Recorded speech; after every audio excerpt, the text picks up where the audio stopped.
जय हिंद। मैं हूं अबीर खालिद अली और आप देख रहे हैं द आबिर खान शो।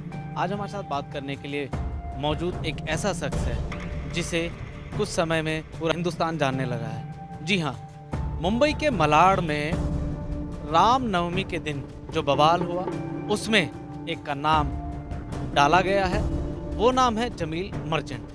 चलिए उनसे बात करते हैं, उस मामले के बारे में जानते हैं कि क्या मामला था, किस किस तरह की धाराएं उन पे लगी हैं और कितने लोगों को पुलिस ने अरेस्ट किया है। सर ये बताइए, जो रामनवमी के दिन यहाँ पे जो मामला हुआ, किस तरह का मामला था वो? आप पे कौन कौन सी धाराएं लगाई गई हैं, कितने लोगों को अरेस्ट किया गया है? ऐसा है कि इधर जो जुलूस हुआ था शोभा यात्रा का, वो अक्सर 2 सालों से जुलूस चालू है इधर। और इसके पहले जो जितने भी जुलूस हुए तो अक्सर यहाँ के मालूनी के लोग ही जुलूस में रहते हैं और बड़ी शांति से जुलूस जाता है और हिंदू मुस्लिम दोनों मिलकर आपस में जुलूस को मतलब ये करते हैं। इस टाइम क्या हो, 2 साल से क्या हो रहा है कि इस जुलूस में बाहर की पब्लिक आ रही है। मतलब तो यहाँ के जो लोग रहने वाले हैं, जो यहाँ के वोटर हैं, वो लोग उसमें शामिल नहीं होते हैं। ज़्यादातर लोग बाहर के यहाँ पे इन्वॉल्व होते हैं। यहाँ पर अगर यहाँ के 100 लोग हैं तो बाहर के 1000 लोग हैं। तो इस तरह से बाहर का मॉब जो है ना, एक मॉब को लाकर यहाँ पर ज़बरदस्ती फिरकावास ना झगड़े करवाना, ये माहौल यहाँ पे मतलब 2 सालों से बन रहा है। और इसमें काफ़ी ज़ोरों में जो मामला चल रहा है यहाँ पे 2 सालों से, जो है सिर्फ बाहर के लोगों को लाकर हर त्यौहार को, जितनी भी रैली हो गई, सारे त्यौहार हो गए, तो यहाँ के जो लोग कभी ऐसे झगड़े नहीं करते। क्योंकि यहाँ के लोगों का मसला कैसा है कि कई सालों से यहाँ पे गणपति, नवरात्रि, ईद उल मिलाद सब लोग मिलकर मनाते हैं। मगर इन 2 सालों से जो है एक अलग ही माहौल यहाँ पैदा हो रहा है। तो ये जो रैली हुई, इस रैली का मकसद क्या हो गया, मतलब क्या हो गया कि बाहर की पब्लिक ज़्यादा थी। और 8 नंबर से जब रैली शुरू हुई तो 4 बजे रैली शुरू हुई। जब रैली शुरू होने के बाद रैली का जैसा जैसा मोमेंट चल रहा था तो रैली आई 7 नंबर। 7 नंबर में हमारे एरिया की बड़ी मस्जिद है, जामा मस्जिद। उस मस्जिद के पास नमाज़ हो रही थी, तो वहाँ पर वो लोग ने उसको ना रोका भी नहीं और काफ़ी ढोल बजाना चालू किया था। अक्सर यहाँ पे क्या होता है कि इस जो हमारी मालूनी की परंपरा है, अगर कोई मस्जिद है, कोई हिंदू भाई कोई रैली निकाल रहा है या कोई शादी ब्याह कर रहा है, तो मस्जिद के पास जाकर वो अपना माइक बंद कर देता है। मतलब यहाँ पे की तहजीब है, चाहे वो हिंदू हो या मुसलमान हो, उनका कोई जुलूस जा रहा है तो कहीं ना कहीं एक दूसरे के धर्म के वो सम्मान करते हैं, इज्जत करते हैं। और इसमें जैसा हिंदू है ऐसा उसी मुसलमान भी अगर कोई रैली निकाल रहा है, तो कोई मुसलमान कोई जुलूस निकाल रहा है या शादी ब्याह हो रही है या कोई गाड़ी में जा रहा है डीजे बजाते हुए, टेप बजाते हुए, अगर मंदिर दिखे तो वो अपना टेप बंद कर दे और आस्था के हिसाब से वो उनकी इज्जत करे।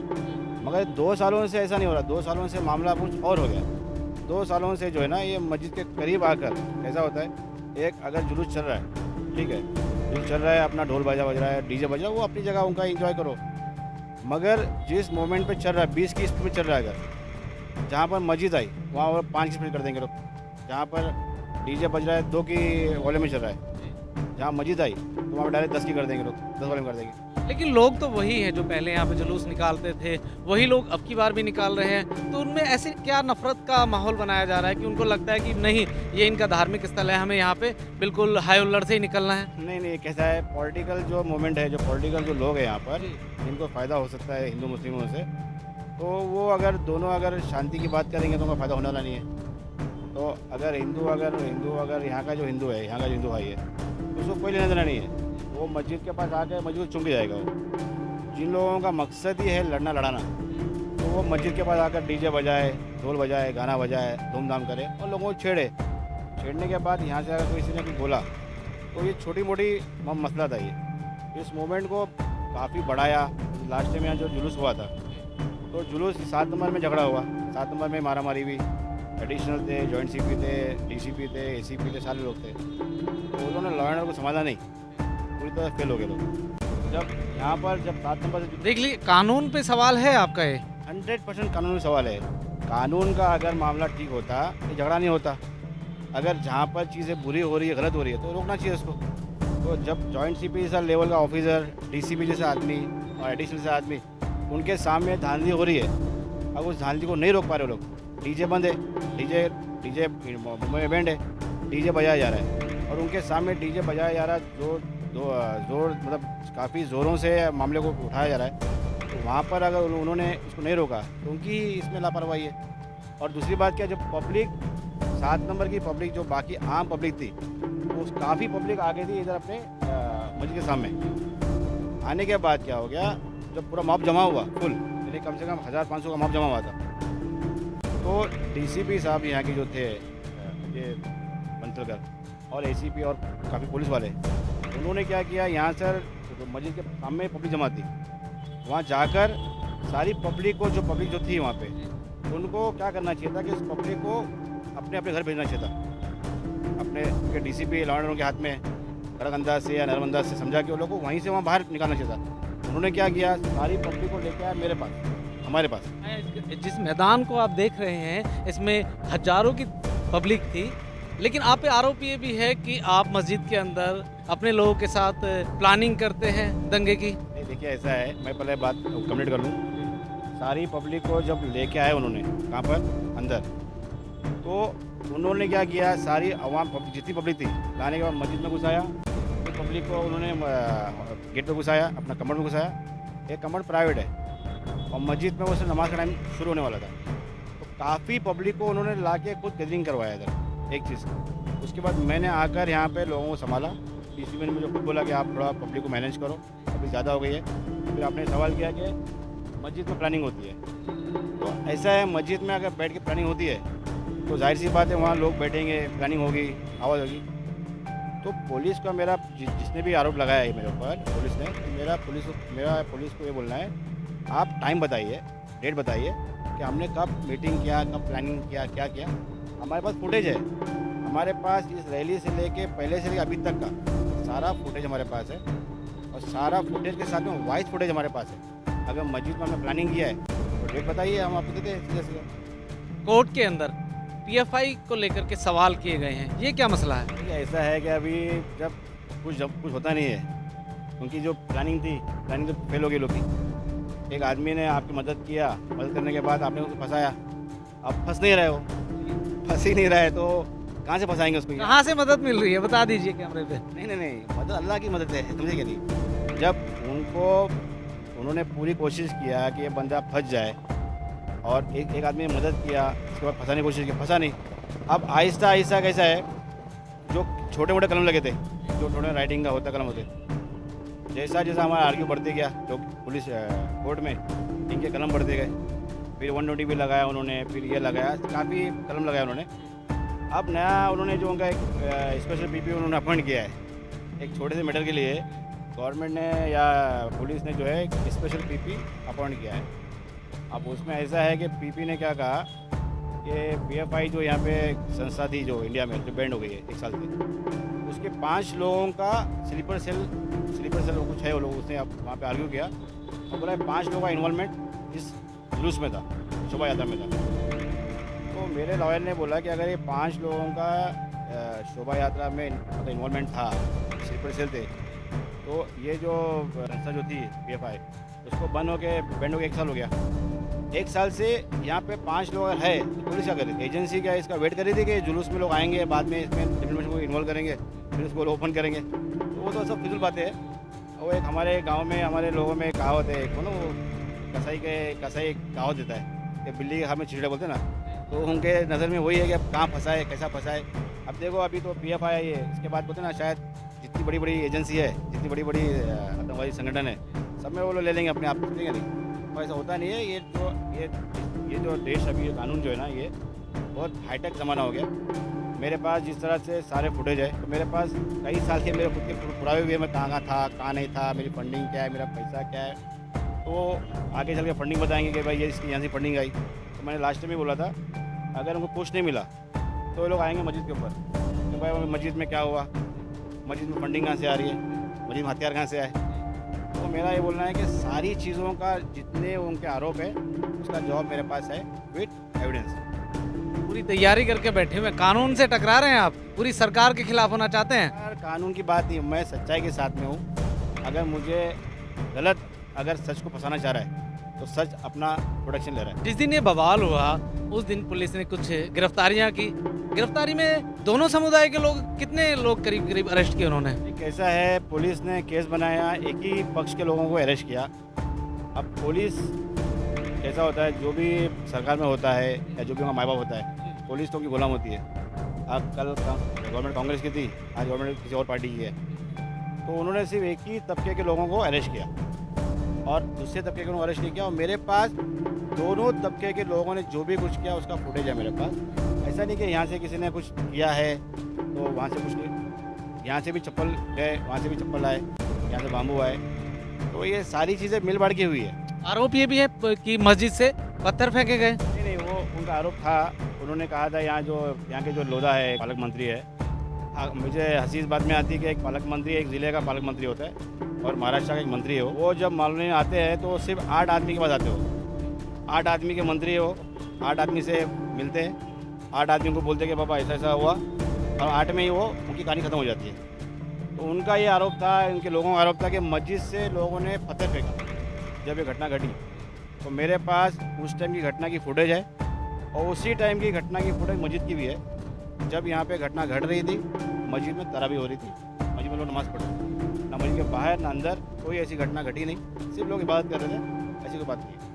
आज 13 लोगों को जमानत मिल गई है, इस बात को लेकर के खुश हैं कि कानून ने अपना काम किया या सरकार ने निष्पक्ष जांच कराई? नहीं नहीं, कैसा है, इसमें 13 लोगों में यहाँ पर एक लड़ाई जूस की दुकान है, उसका नाम है अब्दुल रशीद, मेरे पास उसका फुटेज है। उस बंदे ने अपनी दुकान को छोड़ के इस दो समाज के बीच में झगड़ा ना हो, पुलिस की मदद करने के लिए रोड पर आकर लोगों को बचाया, उसने लोगों को हटाया, बच्चों को हटाया, पुलिस को जाने का रास्ता दिया। काफ़ी फुटेज मेरे पास है और काफ़ी फुटेज पुलिस के पास भी है, मगर उसको भी उन्होंने उसमें केस में डाल दिया। तो अगर एक चलो ठीक है, कोर्ट ने न्याय किया, मगर इसके 15 दिन तो वेस्ट हो गए ना। उसके 15 दिन किसी के कोई नालायक की तरीके से किसी ने अगर फ्रेम किया है, हो सकता है किसी का हफ्ता बाकी होगा या कुछ पैसा बाकी होगा, किसी का कुछ होगा, किसी हवलदार या पुलिस वालों को तकलीफ होगी, कहीं ना कहीं वो उसकी जो मेरा नाम आने की वजह क्या, मैं यहाँ पर जब सारा कार्यक्रम हो रहा था, सब लोग देख रहे थे, तो डीसीपी एडिशनल जितने भी लोग थे मुझे हाथ मिला रहे थे, जमील भाई you are good, you are best, मतलब you are great, you are hero, you are genius. और 3 बजे के बाद 6 बजे के बाद मालूम पड़ता है जमील भाई इसमें आरोप क्रिमिनल, आतंकवादी। ऐसा है इनके बोलने पे, तो वो क्या है कि वो लोग चाहेंगे तो कुछ भी बना सकते किसी को। मगर मेरा बोलना ऐसा है कि इंसान जितने भी हिंदुस्तान में लोग हैं, वो हिंदू और मुसलमान कोई भी हो, उनको अपने आप को सेफ रखना चाहिए, क्योंकि ये पुलिस है, एजेंसी है, कुछ भी हो सकता है। मैं आज यहाँ खड़ा हूँ, कल मेरी फ़ोटो और कहीं आ जाएगी, होता ना, कल को और कुछ हो जाएगा। तो मेरा आपने एक बात बोली, हाईटेक हो गया है पूरी दुनिया, तो कहीं ना कहीं जो हाईटेक हुआ उसका बड़ा रोल रहा है कि आप यहाँ खड़े हुए हैं और हमसे बातें कर पा रहे हैं। नहीं, क्या है, जिस तरह से देश बड़ा है हमारा, तो ऐसा नहीं देश सिर्फ बड़ा है तो देश सोच बड़ी लोगों की। अगर कोई फंसाना चाह रहा है आपको, आप बचना चाह रहे हो, तो उसके लिए आपको इंतजाम करने पड़े, चीज़ों का इंतजाम करना पड़ेगा। तो अगर कोई पुलिस या कोई एजेंसी आपको बोल रही है कि ये आदमी बाबा ये है, क्या इसकी फंडिंग है या वो PF में इन्वॉल्वमेंट है, इसका है, तो मुझे अभी मैं आप मुँह से बोलूँगा मैं नहीं हूँ तो वो मानेगा नहीं। कहीं ना कहीं उसके एविडेंस आपको जमा करके रखने पड़ेंगे। इस मस्जिद को लेकर कई सालों से हमारे यहाँ के पालक मंत्री लोधा जो है वो टारगेट में है। उनका कहना है ऐसे कि मस्जिद इलीगल है। मेरा ये मानना है कि मस्जिद का 7/12 होता है, मस्जिद का प्रॉपर्टी कार्ड होता है। जिस मस्जिद का 7/12 है, जिस मस्जिद का प्रॉपर्टी कार्ड है, जिस मस्जिद का प्लान पुटअप किया हुआ है, अगर उस मस्जिद को अगर कोई इलीगल बोलता है तो मेरी नज़र में वो बेवकूफ़ी हो सकता है। अगर लोधा जी जो है एक बिल्डर है, एक मंत्री है, उसके बाद उनका कहना है कि ये बिल्डिंग मस्जिद इलीगल है, तो इलीगल तो पूरी मुंबई में काफ़ी चीज़ें इलीगल है। मगर यानी आप कहना चाहते हैं कि इसमें सरासर राजनीति हो रही है और कुछ नहीं है? राजनीति हो रही है। इस मस्जिद को टारगेट करके वो अपना वोट बैंक को बढ़ाना चाह रहे, मेरी नज़र में ये होता है। लेकिन यहाँ से तो कांग्रेस के MLA हैं, तो उनका वोट बैंक कैसे बढ़ेगा? वोट बैंक, क्योंकि हिंदू और मुस्लिम, सिख, ईसाई सभी धर्मों के लोगों की वोट मिलती है उन्हें, और एक बार नहीं है, आप देख लीजिए तीसरा टर्म है उनका। कैसा है वो उनका टर्न क्या है मुझे नहीं मालूम। यहाँ पर बीजेपी का या जो भी जो उनका वजूद नहीं है, उनको वजूद बनाने के लिए इनके पास एक ही मुद्दा है, मस्जिद अली। तो मेरा कहना ऐसा है कि भाई यार ये मस्जिद अली है, ठीक है नहीं, आ जाएगी आपको, ठीक है नहीं, छोड़ दो इसका पीछा, छोड़ दो, ये मस्जिद है, मस्जिद रहने दो, ये सियासत का अड्डा नहीं है, और ना ही आप उसको सियासत बनाओ, ना बनाएंगे। आप अपना काम करो, ये मस्जिद अपना काम करने दो, उस नाम से मत खेलो, समझे नहीं। जेल जाने से डर लगता है? जेल जाने डरना हो तो मैं यहाँ खड़ा नहीं होता था, समझे नहीं। मेरे खुदा ने तय कर चुका है कि मैं कहाँ खाऊंगा, कहाँ पीऊँगा, कहाँ मरूंगा। मेरा वक्त लिखा हुआ है, तो मैं उसी वक्त मरूंगा, उसी वक्त जहाँ खाना वहीं खाऊंगा। किसी की औकात नहीं है कि मुझे जेल भेज देगी या मेरे को मार देगी। कानून पे भरोसा ज़्यादा करते हैं या सरकार पे? पहले अल्लाह पे करता हूँ, इसके बाद कानून पे करता हूँ। मतलब कानून कहीं ना कहीं आपके साथ इंसाफ कर रहा है। कानून है ना, कानून तो अल्लाह है तो कानून है, अल्लाह ही तो कानून ले जाएगा। दूसरे धर्मों के लिए जो उनके भगवान है वो भी तो है ना कहीं, जिस तरह आप बोल रहे हैं उस तरह वो भी बोलते होंगे। वो देखो, हिंदू हो, मुसलमान हो, सिख ईसाई हो, अगर सच्चा है तो सच्चा है वो। मैं अपनी जगह सच्चा हूँ तो मैं सच्चा हूँ। अगर कोई इस मस्जिद को गलत तरीके से टारगेट कर रहा है तो गलत है। बीएमसी के जो चुनाव है वो सर पे हैं, कहीं ऐसा तो नहीं ये सारी जो प्लानिंग हो रही है उस चुनाव को लेकर के है? छोटी चीज़ है वो। बीएमसी और मतलब बीएमसी एमएलए वो बहुत मामूली चीज़ है।